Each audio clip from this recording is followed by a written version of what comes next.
Hey there, fellow home cooks and DIY enthusiasts. Welcome back to our channel, where we make fixing your appliances as easy as pie.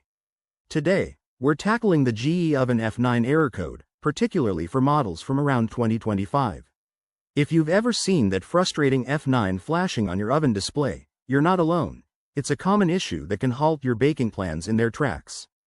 But don't worry, I'll walk you through what it means and how to fix it step by step. First off, let's break down what the F9 error code actually signifies. In GE ovens, especially those from the 2025 lineup, F9 typically indicates a problem with the door lock mechanism. This could be due to a faulty door switch, wiring issues, or even a buildup of dirt and grime preventing the door from locking properly. It's the oven's way of saying, hey, something's not secure here. Ignoring this could lead to safety hazards, so it's best to address it quickly. Now, let's get into the troubleshooting. Start by ensuring the oven door is fully closed and latched. Sometimes, a simple misalignment can trigger the error. If that doesn't work, try resetting your oven. Unplug it from the power source for about 5 minutes, then plug it back in and see if the code clears. Next, inspect the door lock area for any obstructions like food debris or broken parts.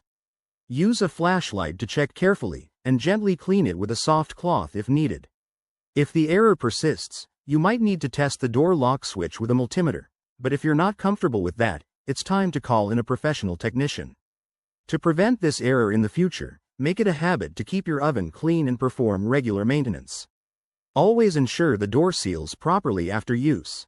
Remember, safety first. There you have it, a straightforward guide to conquering the GE Oven F9 error code. I hope this saves you time and frustration. If you found this helpful, give it a thumbs up, subscribe for more appliance tips, and let me know in the comments if you've dealt with this issue before. Happy cooking, and we'll see you in the next video.